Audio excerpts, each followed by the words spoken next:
നമസ്കാരം, welcome back to Mallu football. അപ്പോൾ നമ്മൾ ഇന്ന് ഡിസ്കസ് ചെയ്യാൻ പോകുന്നത് യൂറോപ്പ് ലീഗിൽ നടന്ന Manchester United versus FC Porto മത്സരത്തിന്റെ വിശേഷങ്ങളാണ്. അപ്പോൾ കോണ്ടന്റ് ഇഷ്ടപ്പെട്ട നിങ്ങൾ സബ്സ്ക്രൈബ് ചെയ്യാൻ മറക്കരുത്. യുണൈറ്റഡിന്റെ കഷ്ടകാലം തീരുന്നില്ല എന്നുള്ളതാണ് ഇന്നത്തെ പെർഫോമൻസിൽ നിന്ന് നമുക്ക് മനസ്സിലാവുന്നത്. മറ്റൊരു പരാജയത്തിൽ നിന്ന് കഷ്ടിച്ച് രക്ഷപ്പെട്ടു എന്ന് പറയേണ്ടി വരും.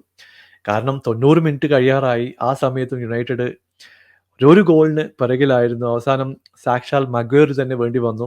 സെറ്റ് പീസിൽ നിന്ന് വന്നൊരു പന്ത് ഹെഡറിലൂടെ അദ്ദേഹം ഗോളാക്കി മാറ്റി. അങ്ങനെ 3-3 എന്നുള്ള സ്കോറിലാണ് കളി അവസാനിച്ചത്. ശരിക്കും പറഞ്ഞാൽ ഇത്രയ്ക്കും നല്ലൊരു സ്റ്റാർട്ട് കിട്ടിയിട്ട് പോലും അത് മുതലാക്കാൻ മാഞ്ചസ്റ്റർ യുണൈറ്റഡിന് കഴിഞ്ഞിട്ടില്ല എന്നുള്ളത് വസ്തുതയാണ്. കളി തുടങ്ങി 7-ാം മിനിറ്റിൽ തന്നെ റാഷ്ഫോർഡിന്റെ ഒരു കിടിലൻ ഗോള് വരുന്നു. എനിക്ക് തോന്നുന്നു കമ്പാരിറ്റീവ്ലി ബെറ്റർ ആയിട്ടുള്ള ഒരു പെർഫോമൻസ് റാഷ്ഫോർഡിന്റെ സൈഡിൽ നമ്മൾ കണ്ടു. ഡയാഗോ കോസ്റ്റയുടെ ഇന്നത്തെ കളീനെ പറ്റി എടുത്തു പറയണം. പുള്ളി റൈറ്റ് ഹാൻഡ് കൊണ്ട് 2 ഷോട്ടുകൾ സേവ് ചെയ്തു. പക്ഷെ 2 ഷോട്ടുകളും ഡിഫ്ലക്റ്റ് ആയി ബോക്സിലേക്ക് എത്തുന്ന ഒരു കാഴ്ചയാണ് കണ്ടത്. തീരെ ക്ലിനിക്കൽ അല്ലാത്തൊരു പെർഫോമൻസ് ഡയാഗോ കോസ്റ്റയുടെ ഗോൾ കീപ്പിംഗ് സൈഡിൽ നമ്മൾ കണ്ടു. പിന്നീട് പതുക്കെ കളിയുടെ കടിഞ്ഞാൻ FC പോർട്ടോയുടെ കയ്യിലേക്ക് പോയി. 27-ാമത്തെ മിനിറ്റിൽ പെപ്പയുടെ ഒരു അടിപൊളി ഗോൾ വരുന്നു. അധികം വൈകാതെ അവരുടെ ഹീറോ ആയിട്ടുള്ള സാമു ഒമോറഡിയോന്റെ മറ്റൊരു കിടിലൻ ഗോളോടെ 2-2 എന്നുള്ള സ്കോറിലേക്ക് FC പോർട്ടോ തിരിച്ചു വന്നു. ഇവിടെ എടുത്തു പറയേണ്ടത് 35 മിനിറ്റേ ആയുള്ളൂ. 2 ടീമുകളും 2ഓളം ഗോളുകൾ സ്കോർ ചെയ്തുകൊണ്ട് നല്ല പെർഫോമൻസ് മുമ്പോട്ട് വെച്ചു. പിന്നീട് 1-2 ഹാഫ് ചാൻസുകളൊക്കെ ഇരു ടീമുകൾക്കും കിട്ടി. പക്ഷെ അത് കൺവേർട്ട് ചെയ്യാൻ പറ്റിയില്ല. ഡീലിറ്റിന്റെ പെർഫോമൻസിനെ പറ്റിയിട്ട് എടുത്തു പറയേണ്ടതുണ്ട്. എസ്പെഷ്യലി പുള്ളിയുടെ മൂവ്മെന്റ് ഒക്കെ ഒരു സ്ലോ റെസ്പോൺസ് ആയിട്ടാണ് എനിക്ക് തോന്നിയത്.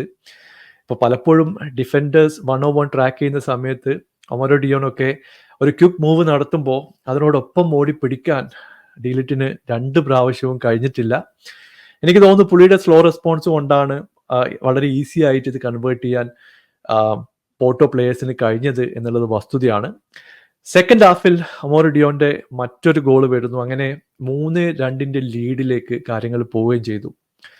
ഇവിടെ എടുത്തു പറയേണ്ടത് മറ്റൊരു ഇൻസിഡന്റ് ആണ്. ബ്രൂണോ ഫെർണാണ്ടസിന്റെ മറ്റൊരു റെഡ് കാർഡ്. കഴിഞ്ഞ കളിയിലാണ് ടോട്ട്നാമിനെതിരെ അദ്ദേഹത്തിന് റെഡ് കാർഡ് കിട്ടിയത്. അപ്പീലൊക്കെ ചെയ്തു, അപ്പീൽ വിജയിച്ചു. പക്ഷെ ഇന്ന് 2 യെല്ലോ കിട്ടിക്കൊണ്ട് മറ്റൊരു റെഡ് കാർഡിലേക്ക് കാര്യങ്ങൾ പോയി. യെല്ലോ കാർഡ് കിട്ടിയ സമയത്ത് ഹൈബൂട്ട് വെച്ചിട്ട് ആ ബോൾ ചലഞ്ച് ചെയ്യേണ്ട ഒരു ആവശ്യം ഉണ്ടായിരുന്നില്ല. എനിക്ക് തോന്നുന്നു വളരെ ഈസി ആയിട്ടുള്ള കോളാണ്, അതിൽ യാതൊരു സംശയവും ഇല്ല. ബ്രൂണോയുടെ മറ്റൊരു റെഡ് കാർഡ് ഇൻസിഡന്റ് നമ്മൾ കണ്ടു. അതോടെ കളി അവസാനിച്ചു എന്ന് കരുതി. പക്ഷേ ക്രെഡിറ്റ് ടു മഗ്വയർ. ആ സമയത്ത് സബ്സ്റ്റിറ്റ്യൂഷൻ വന്നു. മഗ്വയർ ടീമിലേക്ക് എത്തി. സെറ്റ് പീസ് എന്നൊരു ചാൻസ് കിട്ടി. പ്ലേസ്മെന്റ് ഹെഡറിലൂടെ അത് ഗോളാക്കി മാറ്റാൻ മഗ്വയറിന് കഴിയുകയും ചെയ്തു.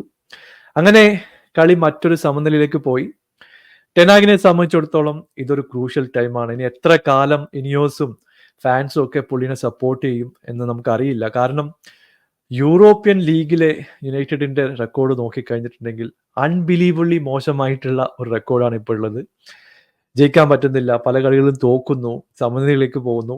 ഇപ്പൊ പോർട്ടോ ഒരു മോശം ടീമാണെന്ന് ഞാൻ ഒരിക്കലും പറയില്ല. എന്നിരുന്നാലും ഇതുപോലുള്ള കളികളൊക്കെ ജയിക്കുമെന്നുള്ളൊരു എക്സ്പെക്ടേഷൻ ഫാൻസിന്റെ സൈഡിൽ നിന്നും അതുകൂടാതെ മാനേജറുടെ സൈഡിൽ നിന്നൊക്കെ നമുക്കുണ്ട്. അത് ഫുൾഫിൽ ചെയ്യാൻ ടെനാഗിന് പലപ്പോഴും സാധിക്കുന്നില്ല എന്നുള്ളതാണ് വസ്തുനിഷ്ഠമായ കാര്യം. എന്തായാലും നല്ല പ്രഷർ പുള്ളിയുടെ സൈഡിലുണ്ട്. ടാക്ടിക്കലായിട്ട് ഇപ്പോഴും എന്താണ് ചെയ്യുന്നതെന്ന് പലപ്പോഴും നമുക്ക് മനസ്സിലാവുന്നില്ല.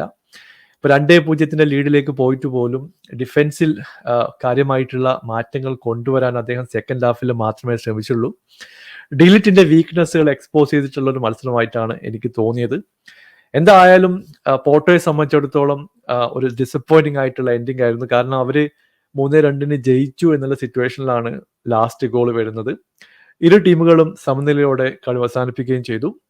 നിങ്ങളുടെ അഭിപ്രായം താഴെ അറിയിക്കുക. പുതിയൊരു വീഡിയോയുമായി വീണ്ടും കാണാം.